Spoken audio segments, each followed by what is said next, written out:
RCR, la red que comunica y une al Perú.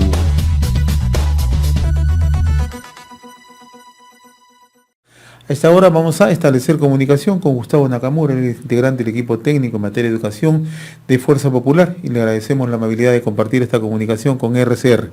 Qué gusto saludarte, Gustavo, muy amable.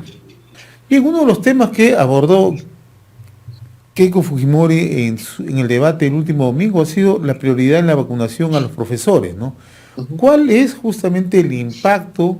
¿Por qué la necesidad de priorizar, ¿no? ¿Y qué efectos puede tener en el corto plazo, ¿no? Como lo explicó ella, ¿no? Sí, mira, lo importante de la vacunación de los maestros, hay que decir que los que están de 60 años para arriba, que es un porcentaje no mayoritario, pero interesante, ¿ok?, de docentes, están siendo vacunados ahorita con las políticas del gobierno del presidente Sagasti. Y eso hay que saludarlo. Pero ¿qué pasa después de los 60 para abajo, ¿no?, que son la gran mayoría? Ahí tenemos que tener, porque el impacto que tú mencionas es sumamente importante, porque los padres de familia tienen una desconfianza de regresar a la presencialidad si es que no hay vacunación masiva y los profesores también estén vacunados, porque los mismos profesores tienen miedo de contagiarse, ¿ok? Entonces, la vacunación va a traer como consecuencia que la confiabilidad crezca. Ahora bien, no va a ser inmediatamente, José, no la vacunación, sino el regreso de la presencialidad, porque hay otros factores que hay que tener en cuenta, ¿sí? Algunos dicen, bueno, entonces se vacunan todos y ya regresamos mañana. No es tan sencillo, porque acuérdate que José Recoba lo mencionó en el debate de equipos técnicos, que hay una edad entre 12 a 18 años cuyos estudiantes no hay vacunas para ellos actualmente en el mercado peruano. Entonces, eso va a implicar también, obviamente, que los estudiantes consigamos esas vacunas. Pero los primeros años sí podríamos regresar eventualmente a una presencialidad. Yo quiero ser bastante optimista en decir que para marzo del próximo año estaríamos regresando, pero ya con toda la población vacunada. Esa es la medida sanitaria mucho más saludable y correcta y confiable para la población. A lo mejor, sí, cuando se avance el proceso de vacunación, podremos regresar a una semipresencialidad en algunas zonas, pero hay que evaluarlo según unas condiciones de bioseguridad.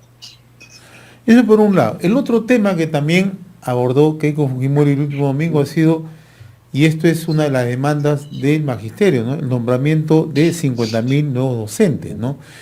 ¿Cómo se va a manejar este tema, la parte presupuestal, la reinserción nuevamente a clases, ¿no? ¿Cuál es, en ese sentido, el trabajo que se puede realizar también en el corto plazo con estos docentes? Bueno, el tema de la carrera magisterial lo ha dicho Keiko Fujimori y lo mencionamos desde el inicio de la contienda electoral, el respeto a la ley de la carrera pública magisterial, ¿ok? Y cuando hablo de respeto es mantener lo que se ha estado trabajando actualmente. Lo que ella ha mencionado es el crecimiento de plazas, porque ¿qué pasa? Por escala las plazas van aumentándose paulatinamente. Lo que nosotros necesitamos es engrosar la cantidad de plazas para que los docentes que están contratados puedan acceder mucho más rápido a nombramiento, ¿ok? Pero bajo la línea de la carrera magisterial, no bajo otra línea, para seguir la línea meritocrática. Entonces, eso es lo que vamos a trabajar. Y paulatinamente irá el crecimiento de las plazas, ¿ok? Porque esto es ya también el gasto corriente que lo tenemos presupuestado en el sector. Entonces, ahí tendremos que trabajar muy finamente porque nuestra prioridad va a ser, como lo hemos mencionado, el tema de la infraestructura educativa, el tema de la capacitación y, obviamente, aumento de sueldo a los maestros y el tema de recursos educativos. Esos son los tres ejes fundamentales en materia educativa que un gobierno de Fuerza Popular va a trabajar. Ahora, el tema de la meritocracia va acompañado también el fortalecimiento de la capacitación a los docentes, ¿no? Justamente para poder formar parte de esta carrera meritocrática, ¿no? Pero el acompañamiento es sustancial, ¿no? ¿Qué elementos se van a tomar en consideración justamente para el fortalecimiento de la carrera meritocrática? Para el fortalecimiento, primero, capacitación de todas maneras, ¿ya? Pero ojo, capacitación en tiempos de gestión. Aquel maestro que me está escuchando entiende lo que le estoy diciendo. ¿Qué es tiempo de gestión? es cuando ellos tienen un plazo entre clase y clase, fuera de su horario establecido de trabajo, pero sin atosigar en el momento que ellos están ahorita en preparación de clases o dando las clases efectivamente. Lo que ha pasado pues, en los últimos años es que el docente recibe una serie de capacitaciones por diversos mecanismos, ¿no? En las zonas rurales, pues, llega la ONG o el apoyo del municipio o de la minera, que tiene a bien capacitar. Después el gobierno local hace otro tipo de capacitaciones, el gobierno regional, el minero. Entonces, al final el docente tiene un desborde de formaciones y papeles que hacer. Ahí vamos a ponerle paño frío primero y centrarnos en lo que tiene que hacer el docente, que es la preparación de clases y la enseñanza. Esa es su razón de ser.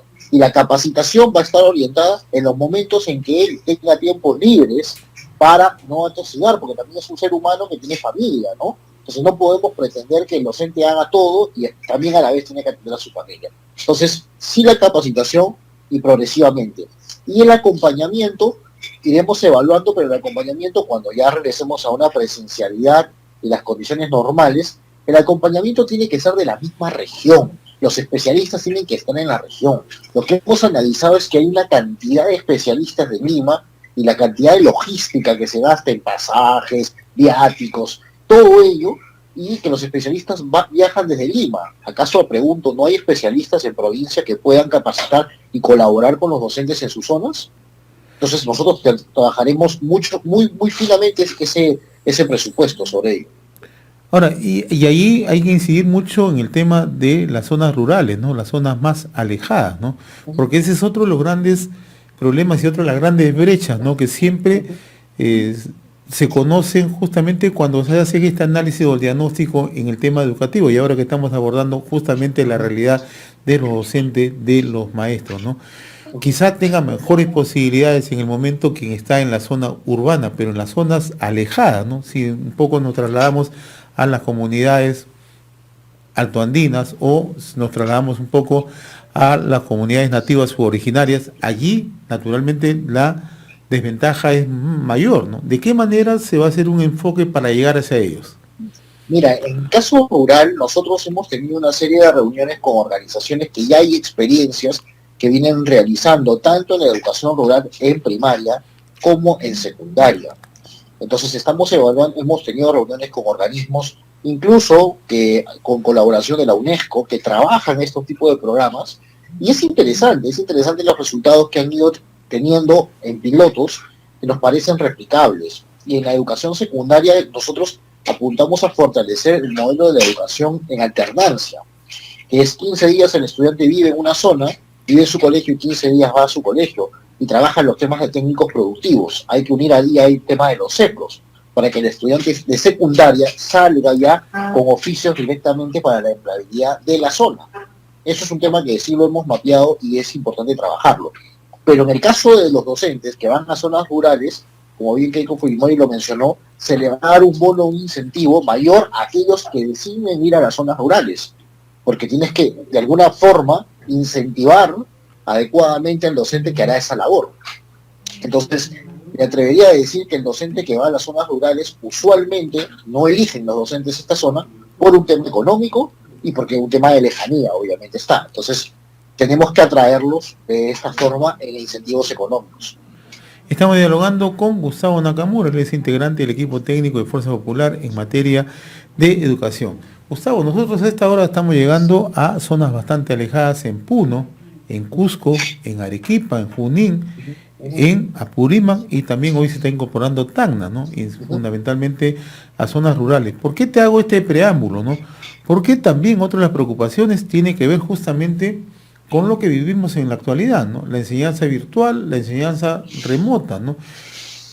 Nosotros recordamos que el año pasado, ¿no? El expresidente Martín Vizcarra prometía la entrega de tabletas digitales o tablets, como se le conoce, ¿no? Pero sin embargo, hasta el momento, y eso lo hemos escuchado de boca directamente de los directores regionales de educación, de propios docentes, ¿no? No se ha cumplido, ¿no? Escuchábamos el último domingo a Keiko Fujimori hablar de la adquisición de 6 millones de computadoras con acceso a internet gratuito, ¿no? ¿Esto va solamente para docentes o también va, digo, para estudiantes o también para docentes, ¿no? ¿Y cómo se va a manejar la parte presupuestal? Bien, en el tema de la adquisición de lo que ha mencionado Keiko Fujimori, hay que entender que no va a ser o tablets, puede ser laptops o puede ser notebook, dependiendo. ¿A ¿Ya? qué voy con esto, Pepe? Porque la estrategia no es comprar por comprar. La estrategia lo que hay que tener en cuenta es también las edades, ¿ok? No puede ser que un chico de quinto de secundaria o cuarto de secundaria reciba un dispositivo de 8 pulgadas, porque esto no le va a servir para el aprendizaje. A ese estudiante necesita ya más una laptop o necesita un dispositivo que tenga un procesador distinto. En eso hemos conversado con especialistas en el ámbito de la tecnología y la educación para segmentar a ellos. En el caso de los docentes, tiene que ser una laptop. ¿Por qué? ¿Por qué te menciono esto, José? Porque la gente dice, van a comprar tablets y después se las van a dejar tiradas. No, el tema o los dispositivos electrónicos, el tema es que la tecnología ya es parte del sistema educativo. O sea, hay que entenderlo de esta forma. El COVID lo que ha hecho y los estudios que hay ya es que se ha cambiado una era. Estamos en una nueva era. Y si nosotros como un futuro gobierno, un tema de un gobierno de fuerza popular, no se pone en vanguardia sobre esto, las consecuencias van a ser garrafales. Los países hermanos que sí están trabajando en temas de tecnología y en dotación de servicios, sus brechas van a cortarse mucho más rápido y nosotros seguiremos pensando que solamente con una presencialidad se cerrarán brechas. Vamos a tener que trabajar un sistema mixto. Acuérdate que estos 2 años no tenemos evaluación de las competencias que se han logrado. Nosotros hemos prometido hacer una evaluación para que en base a esa radiografía, digamos, de aquí a cuántos años vamos a cambiar esas brechas, vamos a cerrar esas brechas que se han generado producto de la pandemia. No estoy hablando ni siquiera de brechas que antes ya las teníamos. La situación que tenemos en el país es dramática. O sea, el olfato que tenemos es que esos resultados no van a ser nada alentadores. Chile lo acaba de hacer y sus resultados no son nada alentadores. Algunos han mencionado hasta 5 o 6 años de retroceso. ¡Ojo! Entonces, hay que prepararnos para ese tipo de evaluación que vendrá y en las zonas rurales donde más la brecha se ha incrementado. Es las zonas donde nos están escuchando en este momento. Entonces, ahí es donde tenemos que focalizar rápidamente y qué estrategias nos vamos a cumplir con ellos durante este trabajo multisectorial para concretamente ir avanzando en la adquisición de estas competencias que necesitan los estudiantes. Y me formulo una pregunta, tanto desde la Unión, la provincia de la Unión en Arequipa, como desde Tambobamba, en Cotabamba, en Apurímac, ¿no? Y tiene que ver justamente con el tema que estamos tratando, ¿no? El tema de las computadoras o tabletas o dispositivos digitales, ¿no? Como el tema de la internet, ¿no? O red dorsal, como mencionó Keiko Fujimori, ¿no? ¿De qué manera le garantizamos justamente en esas zonas alejadas, ¿no?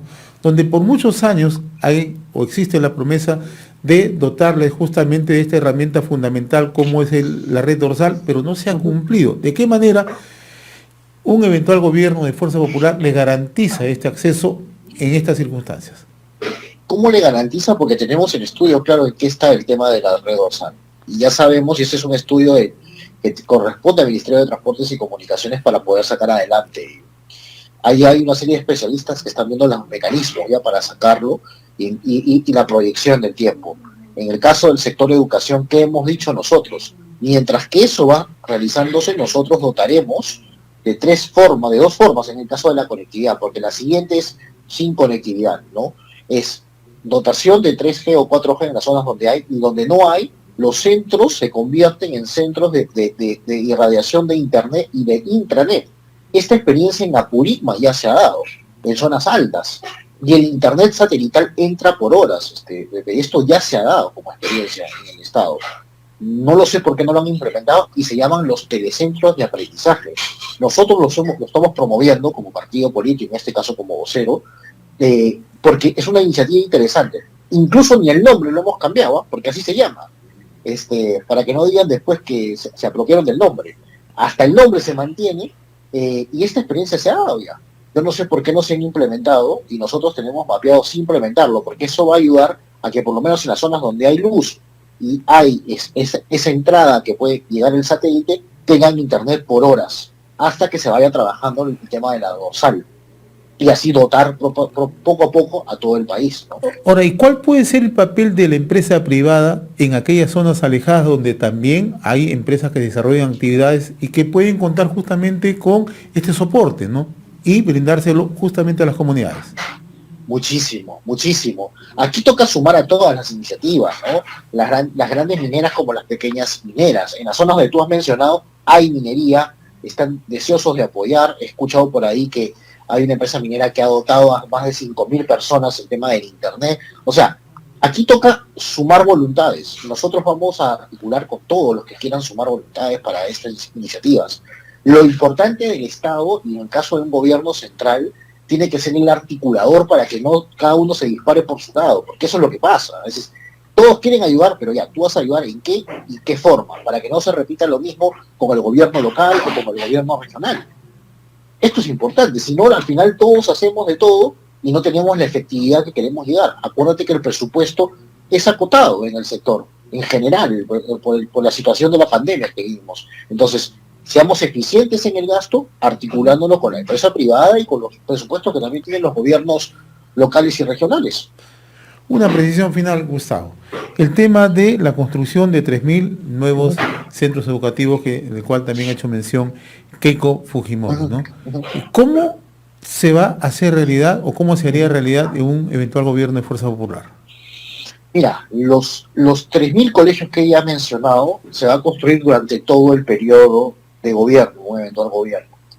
¿De qué forma? Bueno, la experiencia de Carlos Megojas ayuda mucho en el tema de los panamericanos. A diferencia de los panamericanos, que habría que hacer un molde o diferentes planos para diferentes disciplinas deportivas, en el caso del sector de educación es mucho más fácil. No quiere decir un molde para todos igual, porque las condiciones físicas y climatológicas no es lo mismo que en la costa, que en la sierra, que en la selva. Hasta en eso lo tenemos claro, tendremos una estructura clara sobre ello. ¿Qué modalidad de contratos podemos hacer? Primero, tenemos la modalidad de gobierno a gobierno, hay normas de contrataciones del Banco Mundial, el Banco Interamericano de Desarrollo, o las mismas normas de contrataciones del Estado. Tendremos que buscar todos los mecanismos posibles para hacerlo. Presupuesto, algunos dicen, bueno, esa brecha es demasiado grande. Bueno, el presupuesto es, en la medida en que la reactivación económica y ordenemos eficientemente el presupuesto, empezaremos a trabajar. Por otro lado, implicarán las donaciones, porque tenemos, ya les puedo decir, conversaciones con algunos gobiernos que nos quieren donar para esto. Y segundo, ¿por qué te donan los gobiernos? Porque ven una confiabilidad democrática. Ojo con eso, ¿eh?